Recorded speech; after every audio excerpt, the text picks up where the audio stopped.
ಮೊದಲನೇದಾಗಿ ಕೇಳಿಸೈತಾ? Hello hello, mic testing. ಎಲ್ರಿಗೂ ಮಾಧ್ಯಮ ಮಿತ್ರರಿಗೆ, ನಮ್ಮ ಸ್ನೇಹಿತರಿಗೆ, ಬರ್ತ್ಡೇಗೆ ವಿಶ್ ಮಾಡೋಕ್ಕೆ ಬಂದಿರೋ ಎಲ್ರಿಗೂ ಧನ್ಯವಾದಗಳು. ಈ 27-28 ವರ್ಷ ಆಯ್ತದೆ ನನಗೆ. ಯಾವತ್ತು ಬರ್ತ್ಡೇ ಸೆಲೆಬ್ರೇಟ್ ಮಾಡ್ಕೊಂಡಿರಲ್ಲ. ಕೇಕೆಲ್ಲ ಕಟ್ ಮಾಡಿ ಒಂದು ದಿನ ಬರ್ತ್ಡೇ ಸೆಲೆಬ್ರೇಟ್ ಆಯ್ತದೆ, ಅದು ಮಾಡ್ಕೊತೀನಿ. ಅದು ಈ ಥರ ಇಷ್ಟೊಂದು ಗ್ರ್ಯಾಂಡಾಗಿ ಮಾಡ್ಕೊತೀನಿ ಅಂತ ನನಗೂ ಗೊತ್ತಿರಲಿಲ್ಲ ನಿಜವಾಗ್ಲೂ.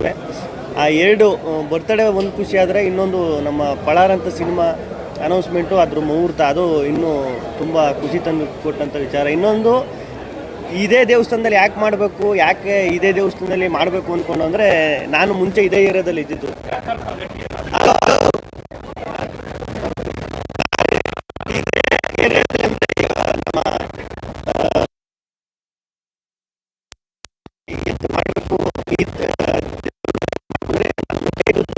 ಆಮೇಲೆ ಬಂಡಿಕಾಳ ಈ ದೇವಸ್ಥಾನದಲ್ಲಿ ಮಾಡಿದ್ರೆ ಸಕ್ಸಸ್ ಆಯ್ತದೆ, ಆಮೇಲೆ ಆ ತಾಯಿ ಆಶೀರ್ವಾದ ಇದ್ರೆ ಒಳ್ಳೆದಾಯ್ತದೆ ಅನ್ನೋದು ಒಂದು ಉದ್ದೇಶ. ಅದಕ್ಕೆ ಎಲ್ಲ ಪ್ರೊಡ್ಯೂಸರ್ಸು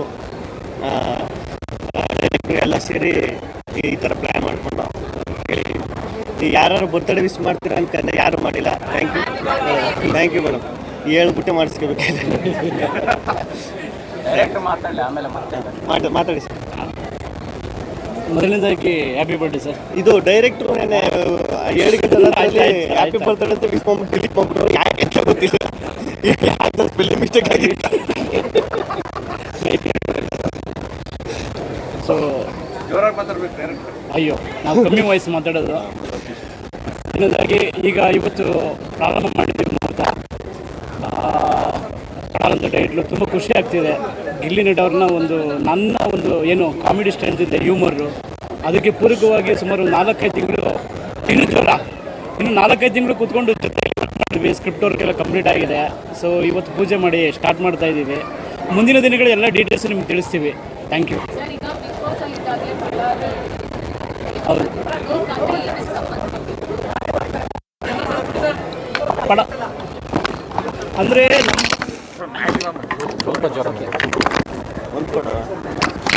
ಪಳಾರ್ ಫೇಮಸ್ ಆಗಿದೆಯಲ್ಲ, ಆ ವರ್ಡು ನಮ್ಮ ಕ್ಯಾರೆಕ್ಟರ್ಗೆ ತುಂಬ ಶೂಟ್ ಆಗ್ತಿದೆ. ಅಂದರೆ ತುಂಬ ಕಿಲಾಡಿ ಪಾತ್ರ, ಅದು ತುಂಬ ಕಿಲಾಡಿತನ ಇರುತ್ತೆ ಪಾತ್ರದಲ್ಲಿ. ಹಾಗಾಗಿ ಆ ಪಳಾರ್ ಅನ್ನೋ ಟೈಟ್ಲು ಶೂಟ್ ಆಗುತ್ತೆ ಅಂತ ಇಟ್ಕೊಂಡ್ವಿ.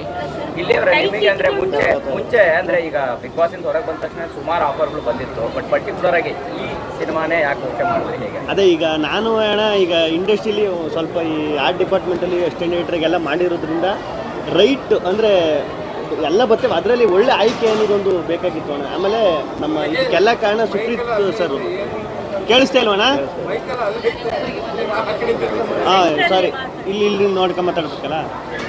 ಅದೇ ಈಗ ನಾನು ಇಂಡಸ್ಟ್ರಿಲಿ ಒಂದು ಆರ್ಟ್ ಡಿಪಾರ್ಟ್ಮೆಂಟು, ಅಸಿಸ್ಟೆಂಟ್ ಡೈರೆಕ್ಟ್ರು ಅಲ್ಲಿಂದ ಮಾಡ್ಕೊಂಬಂದಿರೋದ್ರಿಂದ ಒಂದು ರೈಟ್ ಸಿನಿಮಾ ಯಾವುದು, ರೈಟ್ ಈಗ ತುಂಬ ಆಫರ್ಗಳು, ತುಂಬ ಅವಕಾಶಗಳು ಬರ್ತವೆ, ಅದರಲ್ಲಿ ಬೆಸ್ಟ್ ಯಾವುದು ಅಂತ ನೋಡಬೇಕಾಗಿತ್ತು. ಆಮೇಲೆ ಇದಕ್ಕೆಲ್ಲ ಮೇಯ್ನ್ ಕಾರಣ ಸುಪ್ರೀತ್ ಸರ್ ಅಂತ.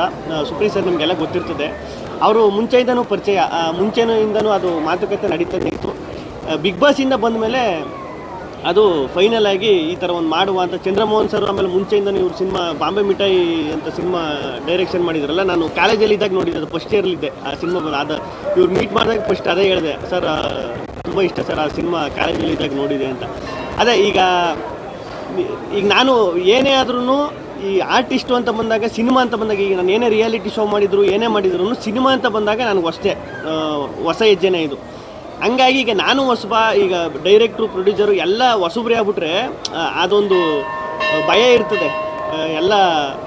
ಹಂಗಾಗಿ ಈಗ ಪ್ರೊಡ್ಯೂಸರ್, ಈಗ ಹರೀಶ್ ಸರು, ನವೀನ್ ಸರು, ಇವ್ರು ಇಂಡಸ್ಟ್ರಿ ಒಂದು 20-25 ವರ್ಷ ಇರೋದ್ರಿಂದ ಇವ್ರಿಗೂ ಇಂಡಸ್ಟ್ರಿ ಏನು ಅಂತ ಗೊತ್ತು, ಸಿನಿಮಾ ಹೆಂಗೆ ತಗೋಬೇಕು, ಹೆಂಗೆ ಮಾಡಬೇಕು ಅಂತ ಇವ್ರಿಗೂ ಒಂದು ಉತ್ಸಾಹ ಐತೆ. ಆಮೇಲೆ ಡೈರೆಕ್ಟ್ರು 4-5 ಸಿನಿಮಾ ಮಾಡೋರು, ಅವರು ಒಂದು 20-25 ವರ್ಷದಿಂದ ಇವರು ಟ್ರಾವೆಲ್ ಮಾಡಿರೋದ್ರಿಂದ ನನಗೆ ಅನುಕೂಲ ಆಯಿತು. ನನಗೆ ಕರೆಕ್ಟು ಇವ್ರ ಹತ್ರ ಮಾಡ್ಬೋದು, ಯಾಕಂದರೆ ಎಲ್ಲ ಅನುಭವಸ್ಥರೇ ಆಗಿರೋದ್ರಿಂದ ನನ್ನಂಥ ಹೊಸಬನಿಗೆ ಸೂಕ್ತವಾಗಿರೋ ಕತೆ, ಸೂಕ್ತವಾಗಿರೋ ಪ್ರೊಡ್ಯೂಸರು, ಸೂಕ್ತವಾಗಿರೋ ನಿರ್ದೇಶಕರು ಅಂತ ನನಗೆ ಅಂದ್ರೆ ಒಬ್ಬ ಲೀಡರ್ ಆಗಕ್ಕೆ ಹೊರಟಿದ್ದಾರೆ. ಅಂದ್ರೆ ಯಾಕಂದ್ರೆ ಅಲ್ಲಿ ಒಳಚರಂಡಿ ಪರಿಶೀಲನೆ, ಶೌಚಾಲಯಕ್ಕೆ ಬುದ್ಧಿ ಪೂಜೆ, ಈ ಥರ ಗ್ರಾಮಸ್ಥರಿಗೆ ಇಂಗ್ಲೀಷ್ ಕ್ಲಾಸ್, ಈ ಥರದ್ದೆಲ್ಲ ಹೇಳಕೊಟ್ಟಿದ್ದಾರೆ. ಅದೇ ಸರ್, ಈಗ ಪಳಾರ್ ಅಂದರೆ ಈಗ ನಾವು ಹಳ್ಳಿ ಕಡೆ ಎಲ್ಲ, ನಮ್ಮ ಊರ ಕಡೆ ಎಲ್ಲ ಮಾತಾಡ್ತೀವಿ. ಈಗ ಏನಾದ್ರು ಕಿಲಾಡಿ ಆ ಥರ, ಈಗ ಪಳಾರ್ ನನ್ನ ಮಗ ಗುರು, ಅವನು ಪಳಾರ್ ನನ್ನ ಮಗ ಅಂತ ಮಾತಾಡ್ತೀವಿ.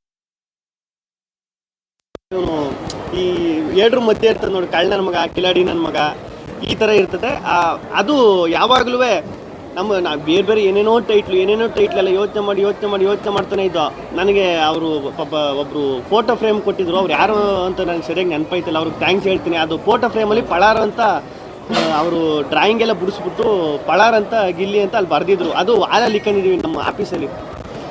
ಹಿಂಗೆ ನೋಡ್ಬೇಕಾದ್ರೆ ಯೋಚನೆ ಮಾಡ್ತಾ ಇರ್ಬೇಕಾದ್ರೆ ಅಲ್ಲೇ ಟೈಟ್ಲ್ ಇತ್ತಲ್ಲ, ಇದನ್ನೇ ಯಾಕೆ ಟ್ರೈ ಮಾಡಬಾರ್ದು ಪಳಾರ ಅಂತ ಅಂದ್ಬಿಟ್ಟು ಅದು ಎಲ್ಲ ಈಗ ಜನ ಆಲ್ರೆಡಿ ಸ್ಟಾರ್ಟ್ ಮಾಡಿಬಿಟ್ಟವ್ರು. ಈಗ ನಮ್ಮನ್ನ ತುಂಬ ದೊಡ್ಡ ಥ್ಯಾಂಕ್ಸ್ ಯಾರಿಗೆ ಹೇಳಬೇಕು ಅಂದರೆ ಮಾಧ್ಯಮ ಮಿತ್ರರಿಗೆ, ಆಮೇಲೆ ನನ್ನ ಗಿಲ್ಲಿ ಫ್ಯಾನ್ ಪೇಜು, ಗಿವಿಯ ಫ್ಯಾನ್ ಪೇಜ್ ಅಂತ ಏನು ಮಾಡ್ತಾರೆ ಅವ್ರಿಗೆ ಅವರೇ ಇದೆಲ್ಲನೂ ಕೊಟ್ಬಿಟ್ರು.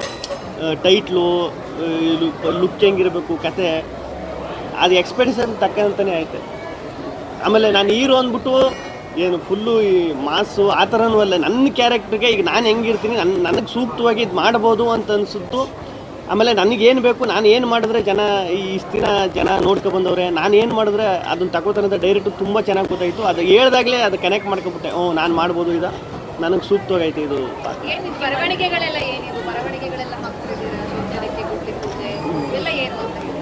ಅದೇ ಬರವಣಿಗೆ ಮೇಡಮ್. ಅದು ನೀವು ಕ್ಯಾರೆಕ್ಟರೈಸೇಷನ್, ಅದು ಅಂದರೆ ದಿನಚರಿಗಳ ಬಗ್ಗೆ ಒಂದು ಡೈರಿ ಬರ್ಕೋತಾರೆ ಅವರು ಸಂಘ ಒಂದು ಟೀಮ್ ಮಾಡಿಕೊಂಡು. ಮುಂದಿನ ದಿನಗಳಲ್ಲಿ ಕಥೆಯಲ್ಲಿ ಕ್ಯಾರೆಕ್ಟರೈಸೇಷನ್ ಏನಿದೆ ಹೇಗೆ ಹೋಗುತ್ತೆ ಅಂತ ಮುಂದಿನ ದಿನಗಳು ಹೇಳ್ತೀವಿ. ಜಸ್ಟ್ ಈಗ ಇಂಟ್ರೆಸ್ಟಿಂಗ್ ಅನ್ಸೋ ಪಾಯಿಂಟು ನಮ್ಮ ಕ್ಯಾರೆಕ್ಟರೈಸೇಷನ್ ಅದು. ಹಾಗಾಗಿ ಅದ್ರ ಮೇಲೆ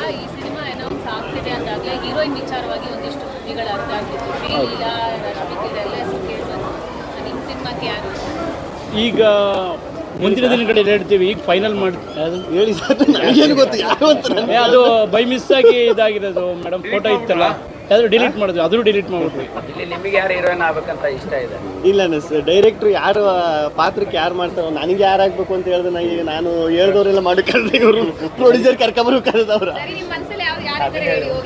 ನೀವು ನನ್ನ ಮನಸ್ಸಲ್ಲಿ ಯಾರು ಇಲ್ಲ ಮೇಡಮ್. ಯಾರು ಪ್ರೊಡ್ಯೂಸರು ಸ್ವಲ್ಪ ಸಣ್ಣ ಯಾರು ಇವರು ಮಾಡಿದ್ರೆ ಕರೆಕ್ಟಾಗಿರ್ತದೆ ಅಂತ ಅನ್ಸುತ್ತೆ. ಈಗ ಆಲ್ರೆಡಿ ವರ್ಕ್ಶಾಪ್ ಸ್ಟಾರ್ಟ್ ಆಗಿದೆ ಮೇಡಮ್, ವರ್ಕ್ ಮಾಡ್ತಾ ಇದ್ದೀವಿ. ಹೌದು, ಹೊಸಬ್ರೆ. ಆಮೇಲೆ ಹೀರೋಯಿನ್ ಮೇಡಮ್ ಈಗ ಏನಂದರೆ ಮೇಡಮ್, ಈಗ ನಿಮ್ಮ ನೋಡಿ, ಈಗ ನಿಮಗೆ ಆ ಕ್ಯೂರಿಯಾಸಿಟಿ ಐತೆ ಯಾರು ಹೀರೋಯಿನು ಅಂತ, ಅದು ಹಂಗೆ ಉಳಿಸ್ಕೊಂಡು ಕರೆಕ್ಟ್ ಟೈಮ್ಗೆ ಸೂಕ್ತವಾದ ಸಮಯದಲ್ಲಿ ರಿವೀಲ್ ಮಾಡುವಂಥ. ಶೂಟಿಂಗ್ ಯಾವಾಗ, ಎಲ್ಲೆಲ್ಲ ಯಾರೆಲ್ಲ ಆ್ಯಕ್ಟ್ ಮಾಡ್ತಾ ಇದ್ದಾರೆ? ಈಗ 24th ಸ್ಟಾರ್ಟ್ ಸರ್.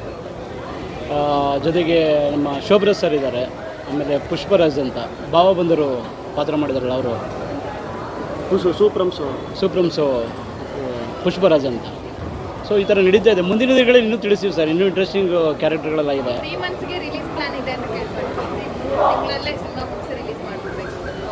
ಅದೇ ಮೇಡಮ್ ಹಂಗೈತೆ ಸರ್, ನಾನು ಮಾತಾಡಿ ಅದೇ ಮೇಡಮ್ ಹಂಗೈತೆ. ಆದಷ್ಟು ಬೇಗನೆ ಮಾಡಬೇಕು ಅಂದರೆ ಎಲ್ಲ ರೆಡಿ ಆಗ್ಬಿಟ್ಟೈತೆ. ಈಗ ನಾವು ಒಂದು 3-4 ತಿಂಗಳಿಂದ ಸ್ಕ್ರಿಪ್ಟ್ ವರ್ಕು ಇದೆಲ್ಲ ಮಾಡ್ಕೊಂಡಿರೋದ್ರಿಂದ. ಆಮೇಲೆ ಇದು CG ವರ್ಕು ಆ ಥರ ಏನಿಲ್ಲ ಮೇಡಮ್, ಪಕ್ಕ ಹಳ್ಳಿ, ಪಕ್ಕ ನಮ್ಮ ಮಂಡ್ಯ, ಮೈಸೂರು ಈ ಭಾಗದಲ್ಲೇ ನಡೆಯುವಂಥ ಕತೆ. ಆಮೇಲೆ ಅಂಥ ವರ್ಕು CG ವರ್ಕು ಆ ಥರ ಏನಿಲ್ಲ. ಶೂಟಿಂಗ್ ಮಾಡಿ ನಾವು ಪೋಸ್ಟ್ ಪ್ರೊಡಕ್ಷನ್ ಏನೈತೆ ಅದು ಮಾಡಿ ರಿಲೀಸ್ ಮಾಡೋ ಪ್ಲ್ಯಾನ್ ಇರೋದು. ಗೊತ್ತಿಲ್ಲ ಮೇಡಮ್ ಹೆಂಗೈತೆ ಅಂತ. ಈಗ ಮಳೆ ಏನಾಗ್ತದೆ ಅಂತಲ್ಲ ಒಟ್ಟಿನಲ್ಲಿ ಒಂದು ಪರ್ಟಿಕ್ಯುಲರ್ ಗಿಲ್ಲಿ ಅವ್ರ ಸಂಭಾವನೆ ಬಹಳ ಚರ್ಚೆ ಆಗ್ತಾ ಇದೆ. 1 ಕೋಟಿ ಸಂಭಾವನೆ ಪಡೆದಿದ್ದೀರಿ, ಅದರ ಬಗ್ಗೆ ಕ್ಲಾರಿಟಿ ಕೊಡೋದು. ಅದೇ ಟವಲ್ ಹಾಕೊಂಡು ಮಾತಾಡ್ತೀವಿ. ಅದು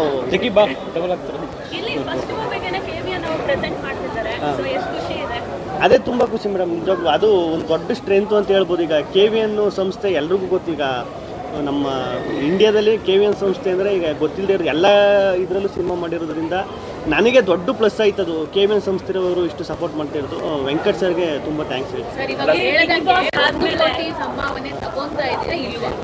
ಏನು ಮೇಡಮ್ ಸಂಭಾವನೆ ಬಗ್ಗೆ ಇಲ್ಲ ಒಂದು ಒಟ್ಟಿನಲ್ಲಿ ಮಾತಾಡಿದ್ದೀವಿ. ಅದೇ ಟವಲ್ ಹಾಕೊಂಡು ಮಾತಾಡೋದಲ್ಲ ಮೇಡಮ್, ಅಷ್ಟೇ.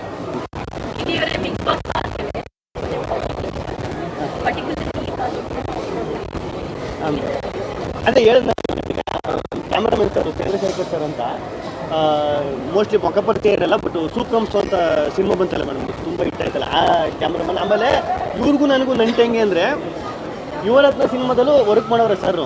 ನಾನು ಯುವರತ್ನ ಸಿನಿಮಾದಲ್ಲಿ ಆ ಡಿಪಾರ್ಟ್ಮೆಂಟು. ನಾನು ಬಂದಾಗ ಫಸ್ಟ್ ಆಫೀಸಿಗೆ ಬಂದಾಗ ಸರ್ ಎಲ್ಲೋ ನೋಡೋನಿಲ್ಲ ಅಂತ ನಾನು ನಮ್ಮ ಸೋಮಣ್ಣ ಮಾಚಮ್ಮ ಸರ್ ಇದ್ರು ಗೊತ್ತಾ, ಸೇಮ್ ಅವ್ರ ಥರ ಅವ್ರು ಹೋಯ್ತು. ನಾನು ಮೋಸ್ಟ್ಲಿ ಅದಕ್ಕೆ ಹಂಗೆ ಅನ್ನಿಸ್ತಾ ಇರ್ಬೋದೇನೋ, ಅವ್ರು ನೋಡಿದ್ದಿಲ್ಲ ಅದಕ್ಕೆ ಹಂಗೆ ಅನ್ನಿಸ್ತಾ ಇರ್ಬೋದೇನೋ ಅಂದ್ಬಿಟ್ಟು ಫೋಟೋ ಎಲ್ಲ ತೋರಿಸ್ದೆ.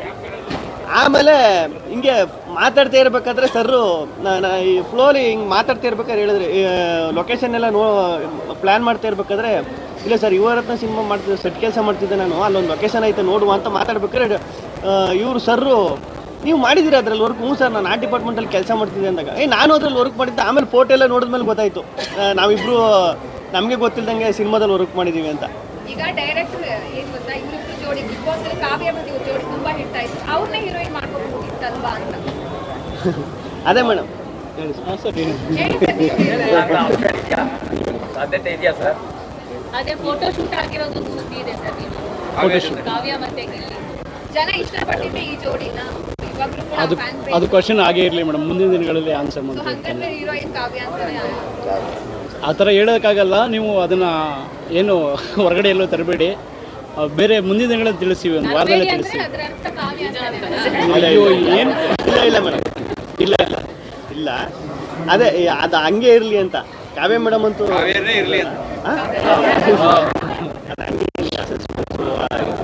ಇಲ್ಲಿ ಈಗ ಈಗ ಶರಣ್ ಅವರಾಗಿರ್ಬೋದು ಅಥವಾ ಚಿಕ್ಕಣ್ಣ ಅವರಾಗಿರ್ಬೋದು, ಆ ಸಿನಿಮಾಗಳಲ್ಲಿ ಕಾಮಿಡಿ ಆಕ್ಟ್ ಮಾಡಿ ಮತ್ತು ಕಾಮಿಡಿ ಅಂತ ಆದ್ಮೇಲೆ ಅವರು ಹೀರೋಗಳಾಗಿದ್ದರು. ಅಂದ್ರೆ ಈಗ ನೀವು ಕಾಮಿಡಿ ಸ್ಟಾರ್ ಆಗಿ ಆಕ್ಟ್ ಮಾಡಿದ್ರು ಕೂಡ ಸಡನ್ ಆಗಿ ಅಂದ್ರೆ ಬೇಗನೆ ಸಿಕ್ಕಿದ್ದ ನಿಮಗೆ ಹೀರೋ ಆಗುವಂತಹ ಒಂದು ಅವಕಾಶ. ಇದ್ರ ಬಗ್ಗೆ ಎಷ್ಟು ಖುಷಿ ಇದೆ? ಈಗ ಅದು ಖುಷಿಗಿಂತ ಜಾಸ್ತಿ ಭಯನೇ ಮೇಡಮ್. ಆಮೇಲೆ ನಾನು ಮುಂಚೆನೇ ಹೇಳ್ದಂಗೆ ಪಕ್ಕ ಇದು ಹೀರೋ ಆ ಥರನೂ ಅಲ್ಲ ಮೇಡಮ್. ಇದು ಈಗ ನಾನು ಈಗ ಕಾಮಿಡಿಯನ್ನೇ ಆಗಿದ್ರು ನನ್ನ ಪಾತ್ರ ಸಿನಿಮಾದಲ್ಲಿ ಒಬ್ಬ ಡೈರೆಕ್ಟ್ರು ಒಂದು ಕಾಮಿಡಿ ಪಾತ್ರಕ್ಕೆ ನನ್ನ ಯಾವ ಥರ ಇದು ಮಾಡ್ತಿದ್ರು ಸೇಮ್ ಅದೇ ಥರ ಕ್ಯಾರೆಕ್ಟರ್ ಇರೋದು. ಆಮೇಲೆ ಒಡಿಬಡಿ ನಾನು ಹೇಳಿದ್ನಲ್ಲ ಆ ಥರ ನಾನು ಅಲ್ಲದೆ ಇರೋದೇನೋ ತೋರ್ಸೋಕ್ಕೂ ಐತೆ ಇಲ್ಲ ಈ ಸಿನಿಮಾದಲ್ಲಿ. ನಾನು ರಿಯಾಲಿಟಿ ಶೋಗಳಲ್ಲಾಗಿರ್ಬೋದು, ನಾನು ಮಾಡಿರೋ ಒಂದು ಚಿಕ್ಕ ಪುಟ್ಟ ಪಾತ್ರಗಳು ಸಿನಿಮಾದಲ್ಲಾಗಿರ್ಬೋದು, ಅಲ್ಲಿ ಏನು ಕ್ಯಾರೆಕ್ಟ್ರು ಅಲ್ಲೇನಿತ್ತು ಅದೇ ಸ್ವಲ್ಪ ಜಾಸ್ತಿ ಇರ್ತದೆ ಅಷ್ಟೇ. ಇಲ್ಲಿ ಹಂಗಂದ್ಬಿಟ್ಟು ಎಕ್ಸ್ಪೆರಿಮೆಂಟು ಏನು ಮಾಡೋಕ್ಕೋಯ್ತಿಲ್ಲ. ಇಲ್ಲಿ ನಿಮ್ಮನ್ನು ನೋಡಿದಾಗ ಒಂದಿಷ್ಟು ಕಾಮಿಡಿ ಲುಕ್ ಅಥವಾ ನೀವು ಮಾಡ್ಕೊಂಡು ಬಂದಿರೋದು ಅದೇ ಥರ ಡೈಲಾಗ್ಗಳನ್ನೆಲ್ಲ, ಬಟ್ ಇಲ್ಲಿ ನೋಡಿದರೆ ಸ್ವಲ್ಪ ನೀವು ಸೀರಿಯಸ್ ಆಗಿ ಕಾಣ್ತಿರೋ ಥರ ಇದೆ. ಹಂಗಿದ್ರೆ ಜಾಸ್ತಿ ಸೀರಿಯಸ್ ಆಗಿದೆಯಾ ಅಂದರೆ ಸೀರಿಯಸ್ನೆಸ್ ಜಾಸ್ತಿ ಇದೆಯಾ ಸರ್? ಅದೆಲ್ಲ ಕಾಮಿಡಿ ಜಾಸ್ತಿ ಕೊಡ್ತಿದ್ದಾರೆ. ಇಲ್ಲ ಸೀರಿಯಸ್ನೆಸ್ ಅದೇ ಹೇಳಿದ್ನಲ್ಲ ಮೇಡಮ್. ನಾನು ನೋಡಿದ್ರೆ ಯಾರಾದ್ರು ಸೀರಿಯಸ್ಸು ನಾನು ಸೀರಿಯಸ್ಸು ಅಂತ ಹೇಳಿದ್ರೆ ಸೀರಿಯಸ್ ಆಗಿ ಎಲ್ಲರೂ ನಕ್ಬಿಡ್ತಾರೆ. ಅಲ್ಲ ನಾನು ಸೀರಿಯಸ್ ಆಗಿ ಅವನು ಅಂದರು ಅಂದರೆ ಈಗ ನೀವು ಆ ಫೇಸ್ ಮಾತ್ರ ಸೀರಿಯಸ್. ಅಲ್ಲೆಲ್ಲ ಓದ್ಬೇಕಾದ್ರೆ ನಿಮಗೆ ಅನ್ನಿಸ್ತು ನೋಡಿ, ಈಗ ಆ ಒಳೆ ಚರಣಿ ಅದೆಲ್ಲ ನಾನು ಸೀರಿಯಸ್ ಆಗಿ ಇರ್ತೀನಿ, ಬಟ್ ನನ್ನ ಸುತ್ತ ತಮಾಷೆಯಾಗಿ ಫನ್ನಾಗಿ ನಡೀತಾ ಇರ್ತದೆ ಕತೆ. ಆ ಥರ ನಾನು ಕೂತ್ಕೊಂಡು ಅಂದರೆ ಡಿಸ್ಕಸ್ ಮಾಡ್ಕೊಂಡು ಓದ್ಕೊಂಡು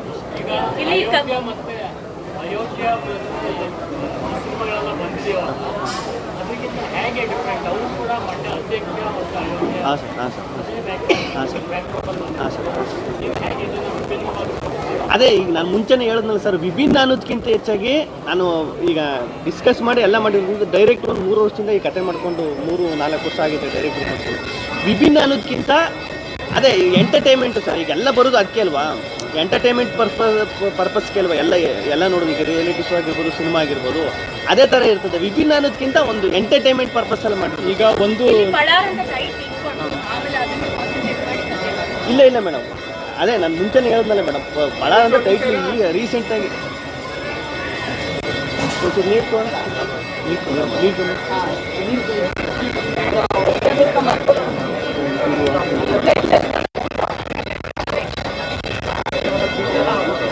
ಏನೋ ಕೇಳ್ತಾ ಅದೇ ಮುಂಚೆನೇ ಹೇಳಿದ್ನಲ್ಲ ಮೇಡಮ್. ಅದು ಇಲ್ಲಿ ನಾವು ಅಲ್ಲೇ ಟೈಟ್ಲ್ ಇಟ್ಕೊಂಡು ಟೈಟ್ಲನ್ನ ಅಲ್ಲೇ ಇಟ್ಕೊಂಡು ನಾನು ರೀಲ್ಸಲ್ಲಿ ಇದರಲ್ಲೇ ನೋಡ್ಬೇಕಾದ್ರೂ ಅದು ಬತ್ತನೇ ಇತ್ತು ಪಳಾರ್ ಅನ್ನೋದು. ಆಮೇಲೆ ನಮ್ಮ ಸುತ್ತಮುತ್ತನೇ ಇತ್ತು, ಬಟ್ ನಾವು ಬೇರೆ ಟೈಟ್ಲು ಬೇರೆ ಏನು ಮಾಡ್ಬೋದು ಅಂತ ಬೇರೆ ಎಲ್ಲ ಯೋಚನೆ ಮಾಡ್ತಿದ್ದೋ. ಇನ್ನೊಂದು ನಮ್ಮ ಭರ್ಜರಿ ನಿರ್ದೇಶಕರು ಚೇತನ ಸರ್ ಅವರಲ್ಲ, ಚೇತನಣ್ಣ ಅವರು ಹೇಳಿದರು. ಆಮೇಲೆ ಅದೇ ಟೈಮ್ಗೆ ನಮ್ಮ ಆಫೀಸಲ್ಲಿ ಹೇಳಿದ್ನಲ್ಲ, ಫೋಟೋ ಫ್ರೇಮಲ್ಲಿ ಪಳಾರ್ ಅಂತ ಇತ್ತು. ಅದೆಲ್ಲ ಅಟ್ ಎ ಟೈಮ್ ಸಿಂಕ್ ಆಗ್ಬಿಡ್ತು ಅಷ್ಟೇ. ಇದನ್ನೇ ಇಟ್ಕೊಂಡ್ರೆ ಎಲ್ಲರೂ ಇದೇ ಇರಲಿ ಅನ್ನೋ ಥರ.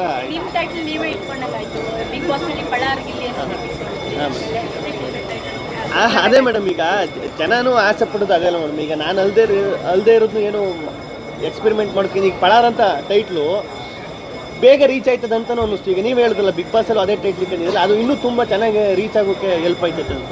ಇಲ್ಲಿ ಇವಾಗ ಬಿಗ್ ಬಾಸ್ ಬಂದ ಮೇಲೆ ಎಷ್ಟು ಸಬ್ಜೆಕ್ಟ್ಗಳನ್ನ ನೀವು ತಗೊಂಡಿದ್ದೀರಾ? ಅಂದ್ರೆ ಪಳಾರ್ ಬರೋ ತನಕ ಎಷ್ಟು ಸಬ್ಜೆಕ್ಟ್ಗಳು ನಿಮ್ಮ ಹತ್ರ ಬಂದಿದೆ? ಅದೇ ಈಗ ಡಿಸ್ಕಷನ್ ಅಂತೂ ಆಯ್ತಾ ಇರ್ತವೆ ಮೇಡಮ್. ಈಗ ಒಂದು ಅಂದಾಜು ಒಂದು ಅದೇ ಒಂದು 8-10 ಆ ಥರ. ಅಂದರೆ ಈಗ ಮಾಡಬೇಕು ಮಾಡೋಣ ಅಂದ್ಕೊಂಡಿದ್ದೀನಿ ಆ ಥರದ ಇರ್ತದೆ ಮೇಡಮ್. ಈಗ ಅದರಲ್ಲಿ ಯಾವುದು ಮಾಡ್ಬೋದು ಈಗ ಮೊದಲನೇ ಬಳ್ಳಾರಿ ಜೊತೆಗೆ ಬೇರೆ ಏನಾದರೂ ಪ್ರಾಜೆಕ್ಟ್ ಸೈಡ್ ಮಾಡಿದ್ದೀರಾ? ಬಳ್ಳಾರಿ ಜೊತೆ ಅದೇ ಈಗ ಫಸ್ಟ್ ಇದು ಮುಗಿಸ್ಬೋಣ ಅಂತ ಮೇಡಮ್. ನಾನು ಫಸ್ಟು ಇದೆಲ್ಲ ಮುಗಿಸ್ಕೊಂಡು ಆಮೇಲೆ ನೆಕ್ಸ್ಟ್ ಸ್ಟೆಪ್ ಅಂತ. ನಿರ್ದೇಶಕನಾಗಬೇಕು ಅಂತ ಇಲ್ಲಿ ಈಗ ನಟನಾಗಿ ಬರ್ತಿದ್ದೀರಾ, ಸೊ ಡೈರೆಕ್ಷನ್ ಫೀಲ್ಡಲ್ಲೂ ಕೂಡ ಏನಾದರೂ ವರ್ಕ್ ಮಾಡ್ತೀರಾ, ಡೈರೆಕ್ಟರ್ ಜೊತೆಗೂ ಕೂಡ ಏನಾದರೂ ಇನ್ವಾಲ್ವ್ ಆಗ್ತೀರಾ ಅಂತ? ಅದೇ ಮೇಡಮ್, ಈಗ ಮುಂಚೆ ಸ್ಕ್ರಿಪ್ಟು ವರ್ಕು ಈಗ ಡೈಲಾಗು ಅಂತ ಕೂತ್ಕೊಂಡಾಗ ಆಗಿರ್ಬೋದು, ಮುಂಚೆ ಒಂದು 3 ತಿಂಗಳು ಆಫೀಸ್ ಆಗ್ತಾಗ ಒಂದು 3 ತಿಂಗಳಾಯಿತು. 3 ತಿಂಗಳಿಂದನೂ ಜೊತೆಗಿದ್ದೀವಿ. ಈಗ ಜೊತೆಗೆ ವರ್ಕು ಎಲ್ಲ ಜೊತೆಗೆ ಡಿಸ್ಕಷನ್ ಮಾಡ್ಕೊಂಡು ಆಮೇಲೆ ಡೈರೆಕ್ಟ್ರದ್ದು ಒಂದು ಪ್ಲಸ್ ಏನಂದರೆ ಅವರು ಈಗ 4-5 ಸಿನಿಮಾ ಮಾಡಿ ಏನೇ ಸೀನಿಯರ್ ಆದ್ರೂ ಏನೇ ಹೇಳಿದ್ರು ತಗೋತಾರೆ, ಅದೊಂದು ಖುಷಿ. ಹಂಗಾಗಿ ನನಗೂ ಅನುಕೂಲ ಆಯಿತು. ನನಗೇನು ಅನ್ಸುತ್ತೆ ಅದನ್ನ ಹೇಳ್ಬೋದು. ಫೇಮ್ ಹೆಂಗಿದೆ ಸರ್? ಬಿಗ್ ಬಾಸ್ ಇಂದ ಹೊರಗೆ ಬಂದರೆ ಫೇಮ್ ನ ಬ್ಯಾಲೆನ್ಸ್ ಮಾಡೋದು ಕೂಡ ಕಷ್ಟನೇ ಆಗುತ್ತಿದೆ. ಎಷ್ಟು ಕಷ್ಟ ಆಗ್ತಿದೆ? ಅಲ್ಲ, ಕಷ್ಟ ಅನ್ನೋದಕ್ಕಿಂತ ಅದು ಈಗ ಸ್ಟಾರ್ಟಿಂಗ್ ಬಂದಾಗ ಈಗ ಬಿಗ್ ಬಾಸಲ್ಲಿ ಇದ್ದಾಗ ಬಿಗ್ ಬಾಸಿಂದ ಸಡನ್ನಾಗಿ ಬಂದಾಗ ಅದು ಸ್ವಲ್ಪ ಕಷ್ಟ ಆಯಿತು ಮೇಡಮ್. ಈಗ ಒಂದು 100-120 ದಿನ ಒಳಗಡೆನೇ ಇದ್ದು ಆಚೆಗೆ ಬಂದ ತಕ್ಷಣ ಕಷ್ಟ ಆಗ್ಬಿಡ್ತು. ಈಗ ಬ್ಯಾಲೆನ್ಸ್ ಮಾಡ್ಬೋದು ಅಂತ ಅನ್ನಿಸ್ತು ಮೇಡಮ್. ಒಂದು 5-6 ತಿಂಗಳು ಆಯ್ತಲ್ಲ ಈಗ ಇಲ್ಲಿ ಅವರ ಮ್ಯೂಸಿಕ್ ವಾಸುಕಿ ಮಾಡ್ತಾರೆ. ಈಗ ವಾಸಿಕ ವೈಭವ್ ಸರ್ ಬಂದು ನಮ್ಮ ಹಳ್ಳಿ ಸಬ್ಜೆಕ್ಟ್ ಈಗ ಟಗರಪಲ್ಯ ಅಂತ ಒಂದು ಮೂವಿ ಮಾಡಿದರು, ಆಮೇಲೆ ಬಡವರಾಸ್ಕಲ್ ಅಂತ ಮಾಡಿದರು. ಈ ಕತೆಗೆ ಸೂಕ್ತವಾಗಿ ಅವರು ಏನು ಬೇಕು ಅದನ್ನು ಕೊಡ್ತಾರೆ ಅಂತ ಅನ್ನಿಸ್ತು. ಅದನ್ನ ಡಿಸ್ಕಸ್ ಮಾಡಿ ಸ್ಕ್ರಿಪ್ಟಲ್ಲಿ ಡಿಸ್ಕಸ್ ಮಾಡಿದ್ವಿ. ಅದು ಇನ್ವಾಲ್ವ್ ಆಗಿದ್ದಾರೆ. ತುಂಬ ಒಂದು 4 ಸಾಂಗ್ ಇರುತ್ತೆ, ಒಂದು ಬಿಟ್ಟಿರುತ್ತೆ. 4 ಸಾಂಗು ಒಂದು ಬಿಟ್ಟಿರುತ್ತೆ. ಸರ್ ಇವರು ಬಳ್ಳಾರು, ಹಿಂದೆ ಇರೋರು 5 ಸ್ಟಾರಾ?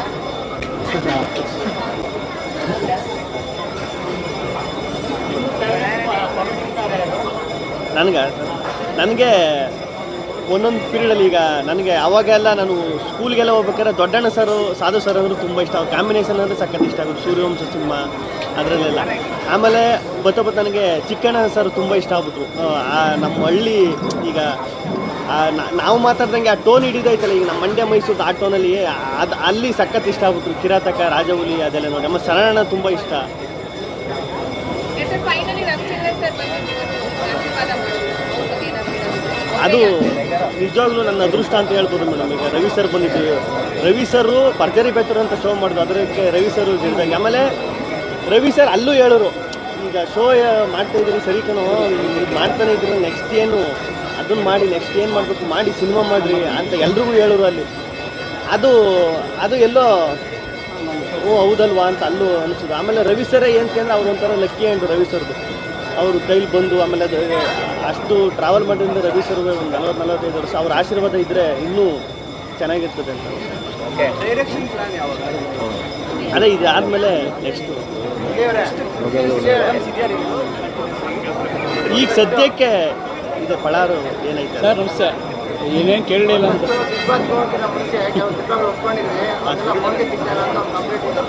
ಏನು ಸರ್? ಹಾಂ ಸರ್, ಹಾಂ ಸರ್, ಹಾಂ ಸರ್, ಹಾಂ. ಇಲ್ಲ ಸರ್, ಅದು ಈಗ ಫಸ್ಟು ಈಗ ಬಿಗ್ ಬಾಸ್ ಅಲ್ಲ ಸರ್, ಇದು ಸುಪ್ರೀತ್ ಸರ್ ಅಂತ ನಾನು ಮುಂಚೆನೇ ಹೇಳಿದ್ನಲ್ಲ. ನಾನು ಬಿಗ್ ಬಾಸ್ಗೆ ಹೋಗಿಂತ ಮುಂಚೆನೂ ಇದು ನಡೀತಾನೆ ಇತ್ತು, ಹೆಂಗೆ ಮಾಡೋದು ಏನು ಮಾಡೋದು ಅಂತ. ಅಲ್ಲಿಂದ ಬಂದಮೇಲೆ ಈಗ ಪ್ರಾಪರಾಗಿ ಇದು ಮಾಡೋಣ ಅಂತ.